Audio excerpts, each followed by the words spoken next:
Hi, I'm JJ. Welcome back. This will be my monthly wrap up for May.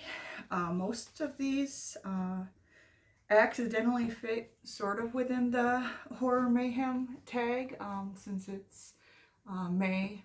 There's a whole tag for horror books, but most of them are like novellas or short stories or stuff like that.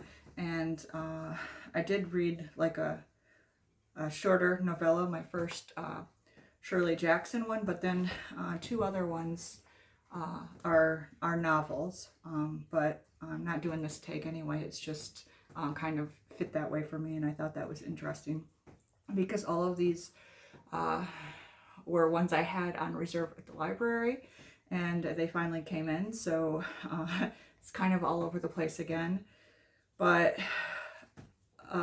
it was very interesting end of the month wrap up for my reading. So anyway, to start out was Judge Stone, and it's a thriller, like a courtroom drama. It was co-written by Viola Davis and James Patterson, and I had recently listened to Viola's her autobiography, Finding Me, and she narrated that one, and she also did the audiobook narration for this one. She's a fabulous actress, one of my favorites. But this one is about Judge Stone, who's a black woman in Alabama. She is a pillar of the community and stuff, but she gets this very controversial case because in Alabama they have very strict abortion laws or anti-abortion laws, and there is I believe she was 13-year-old girl who the school nurse brought her to the family doctor, and they performed the abortion for the girl. The mother found out, and the town found out, and now that doctor is on trial. And if she's found guilty, it could be the death penalty for her, or complete life in prison. And so it becomes almost like a morality story, because like nobody asked why or who got the girl pregnant, or why she needed help or anything like that. It was just a cut and dry case, and it completely divided the town, and the judge had to try to remain unbiased, but you kind of get some of her past history. You get the town kind of trying to harass her. You get a lot of racism and classism and stuff occurring as well. And what was also interesting that I didn't realize is one of the original cases at the beginning that she's handling mentions that so Alabama is part of what they call or what is kind of known as so the black soil belt. And what that was it made a really rich soil that allowed for cotton to be grown there, which is why there's so many plantations and stuff down there in the South. And obviously we know that then led to a whole lot of slavery to try to increase the profit of those plantations. But what I didn't realize is because of that soil, now there is like this health crisis there, because the soil is really great for planting and producing cotton, but it is not good for sanitation. And so like when it rains or anything, it just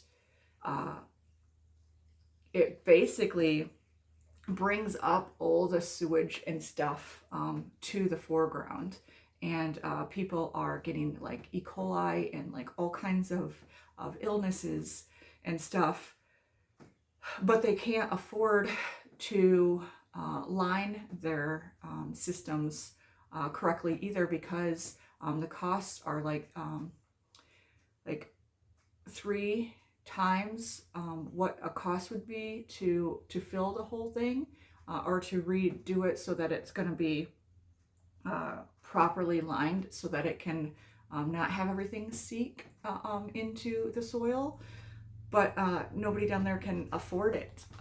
And so they're just having to live with this this continued waste that's wrecking the community down there. I did not realize that. I didn't know anything about it, and they kind of just briefly mention it, and then it kind of goes into some of her other cases before she gets this big case. And it's just, it's not so much, you know she's guilty for what the crime actually is and what she's being tried for. But what you're getting with this book is trying to understand all sides of the story, trying to see the morality within it, and who should be punished in these kinds of situations, what should be done. So the one doing it, the young girl doing it, is not nearly as much in trouble as the doctors who are performing it.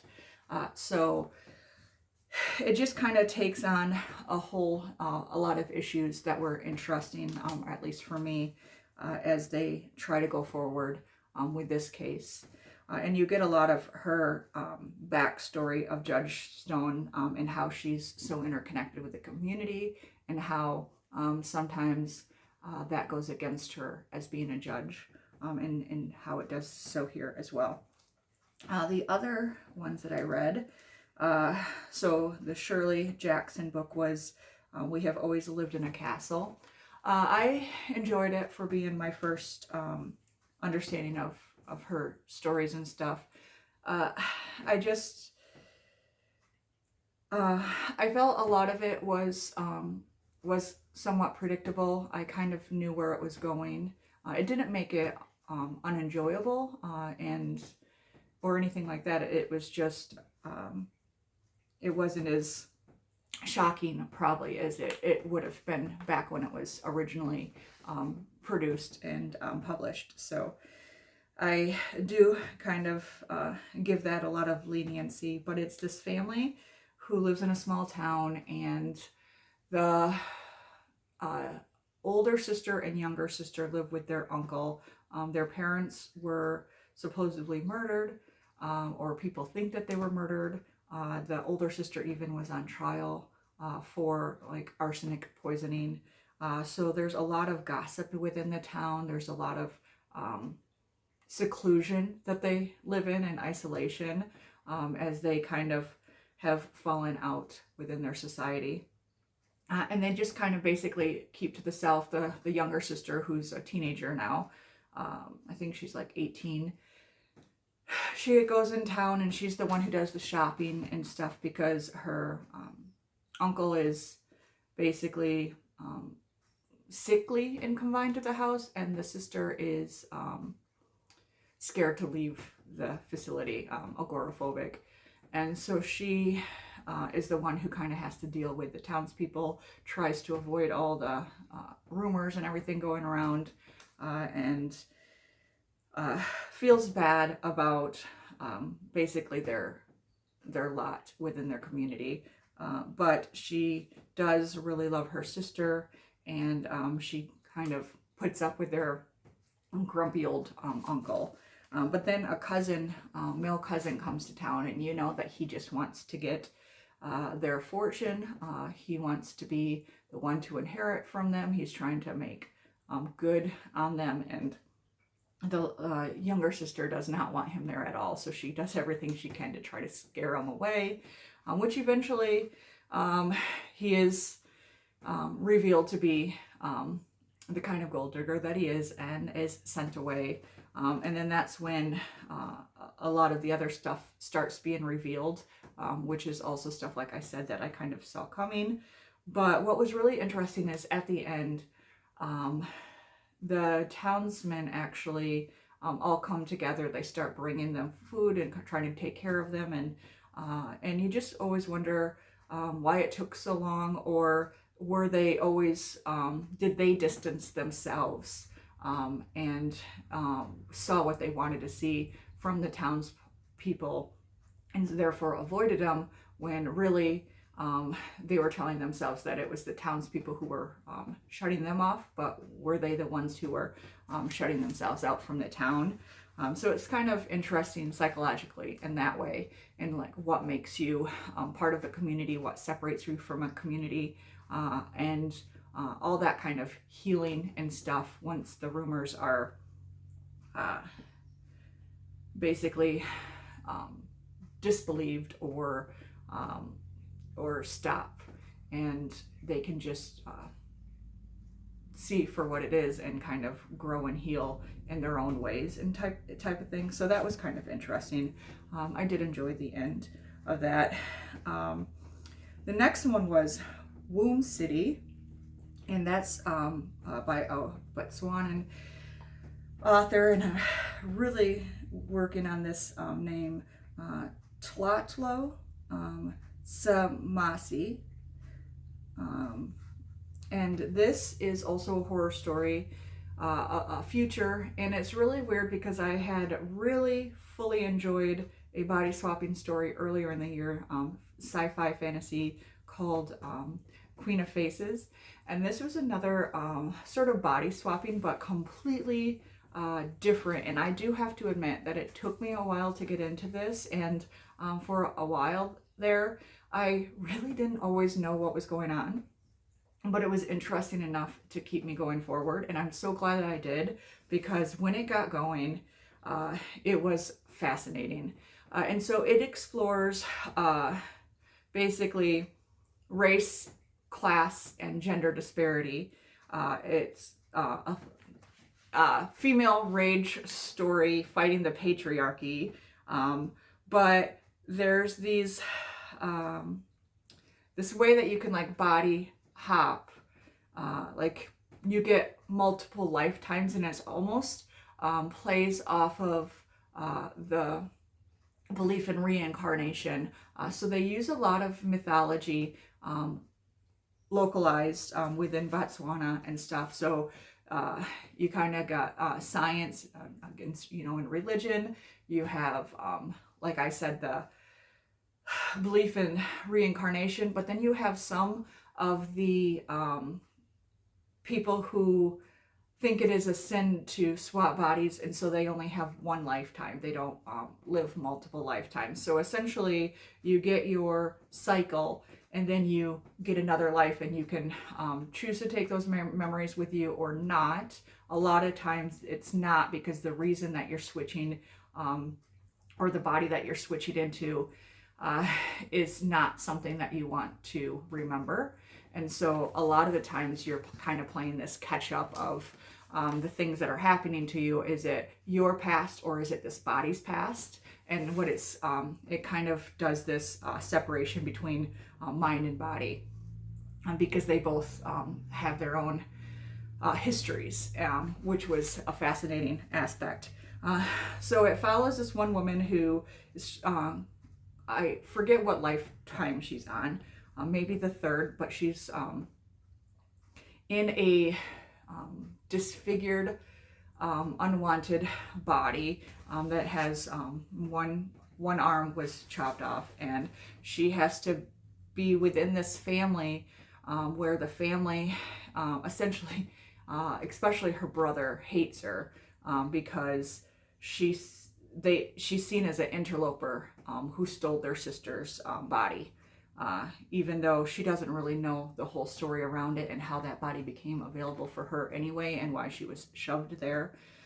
So because it was under bad circumstances, she is monitored. So there are some people who are criminals or who have a criminal past who basically are chipped so that the government can control and kind of prevent any future crimes, even thought crimes. So they have to like download their data every day and see if they ever thought about committing a crime that day, see if they actually did, and all that stuff. And they're always responsible to like this brother, the big brother who's watching.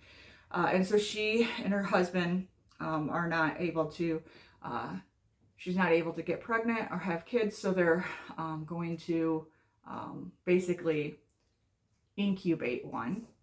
And in the course of this, you find out she's also, so she's having an affair. And when it really gets good is when her and her lover, they accidentally basically hit this woman who was walking in the street, and she's scared that they will see it as murder, like premeditated and all that, and she'll basically lose this life that she has, and she's wanting to cling on to it with everything she has.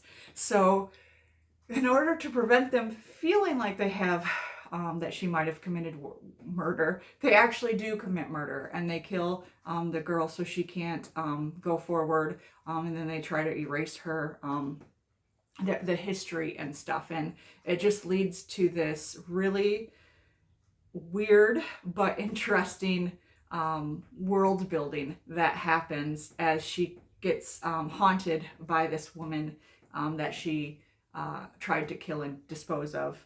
And she learns like her past, she learns the family past of this family that she was born back into. She learns the corruption within the system and how her husband might be connected to it all. And so she spends a lot of time trying to survive and being on the run and everything like that. So it's really hard to understand, to describe it, but it ended up being really fascinating. And it's dark. It deals there. Kind of one of the things that did keep me from getting into it right away is it does use really crude language sometimes at the beginning. But as you start understanding this world and stuff, it doesn't seem so jarring, I guess, and you kind of get lost and swept away with it. But I did enjoy it. Another one that was a horror was Cursed Daughters, and this was a Nigerian author, Okwin Brothwaite. I'm sorry for the pronunciations on these. And this one deals with generational and intergenerational trauma, especially almost the idea of becoming a self-fulfilling prophecy. So the women within this family have been cursed to never find true love. Like, they can find love, but it never lasts. And it just kind of, you have a woman who lives with her aunt and her mother. All of them are single. Her cousin lived with her, and then she got pregnant, and when she delivered her baby, her cousin died. The cousin ended up being a suicide. And so this is actually told in dual timelines and points of view, because you follow the daughter that this girl has, but also in the past you get the cousin and what leads her to taking her life. And so all the family members, her aunt and her mother, believe that her new daughter is a reincarnation of her dead cousin. Kind of like the spirit left the dead one and went into this one. And because they believe that, they sort of treat the young girl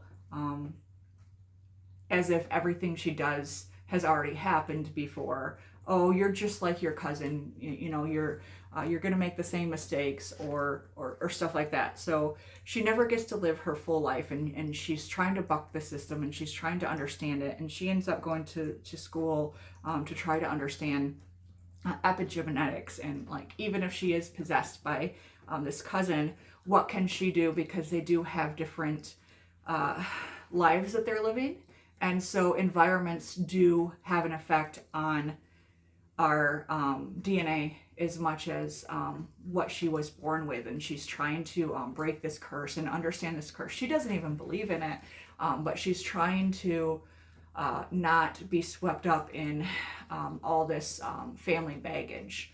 And it's just really interesting to see the self-fulfilling prophecy at work, and how the cousin who believed in it was brought under by it, and how she's trying to buck the system. And since that intergenerational trauma has not been dealt with, since they still are making repeated mistakes over and over, you see how that kind of shapes her life, even though she's been living outside of it all, and how they all need to heal in order to move on. And so it is really interesting as it delves into that. Both women were very interesting. I actually really enjoyed the cousin's point of view, and understanding her, and you can kind of see the similarities as she's as it switches to the new point of view, and you're getting her reincarnated type of self. And so I did see one of the twists at the end, but the other one I didn't see coming, and it was really interesting to see how it all came to fruition as the stories sort of almost merged together.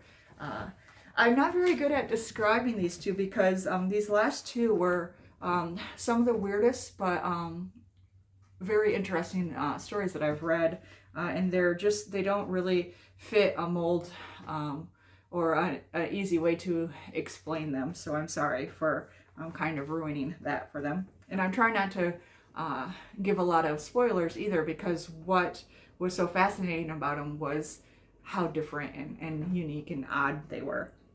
And then the last one that I read was actually, I have a book club reading. In June, we're going to do Dungeon Crawler Carl, which is my very, it's been on my list for a while. I've been finally wanting to read it, and since we were reading it as a book club, I was excited to read it, but then I also have been worried about it not living up to expectations, since everybody on BookTube seems to be talking about this. And that is by Matt Dinniman. Sorry about that. And so it actually came to at the library sooner than I thought. When I placed it on hold, it said several months, and I was worried I wouldn't get it to it by June, but I was able to and finish it already. And so this one is also a really hard one to describe and make it actually sound really good. And I'm trying to not give a whole lot, because part of what I loved about this was going in there not knowing anything. And so basically it's the end of the world, and Carl and his ex-girlfriend who cheated on him, but is out of town, and he's still got her cat, and she's like a prize-winning cat who's got a very long name, but they call her Princess Donut, and then he just calls her Donut, which she does not like. And he's stuck with the cat and himself at the end of the world. And it basically ends up being like you're reading a D&D adventure. There's different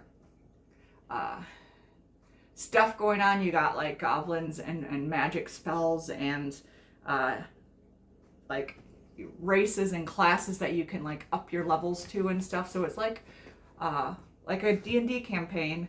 But the idea is, it is this intergalactic TV show, like basically Survivor, and they're watching what remains of the population. So the ones who were able to not be destroyed in the first contact and basically get into the dungeons. They thought they found safety, but now they're part of this adventure that the rest of the universe is watching. And they have to make it through the levels before each floor collapses.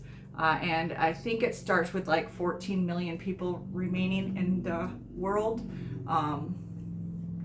or maybe 10 million people remaining in the world, but now they're down to like under 4 already just in the first level. And it's so unique and interesting. And what really got me, like, I was like, okay, I can be on board with this. I understand enough about D&D. I get this. This is kind of amusing. But then the cat takes this magical treat, and now she talks. And she is the most fascinating character because she is absolutely a cat. And maybe being a cat person, since I have my own cats, I've been just like, you know what? This is exactly what my cats would be talking about if they talked, and I'm kind of glad that they don't. But it's been amusing watching Princess Donut, and she sees this guy, Carl. She always saw as her manservant, but now that they're trying to survive this the end of the world thing, she upgraded him to her royal bodyguard because she does consider herself royalty, and she's just a really fun character. But she's a cat, so she's impulsive and reactionary and just so entertaining. And it's just, you know, them trying to make it together, trying to survive this end of the world thing. And the cat wants to get back to her person, and the guy wants nothing to do with his ex anymore, if she's even alive, because, you know, she cheated on him. And he found out it was a lot more than just the one time that he realized. So he's got his own issues. And their dynamic is just really entertaining. And it carried the whole story. And I didn't realize, like, I knew it was like a series. I thought maybe like a trilogy or something, but I think like book 8 is coming out or something. So it's going to be an investment, but I'm glad that I read it. I'm looking forward to hearing what the rest of the people in my book club have to say about it when we actually do talk about it. But yeah, it was enjoyable, and I do understand all the hype. You just have to go in with an open mind, and just it's a fun story. It's like a cozy type of fantasy. Yes, the world ends and stuff, but like it at the core is this friendship between a guy and his cat. And I think it's just, you know, cozy and fun and entertaining. So anyway, I rambled a lot this time. I probably didn't make the books sound all that interesting, but I enjoyed all of them. Anyway, as always, happy reading, and have a great day.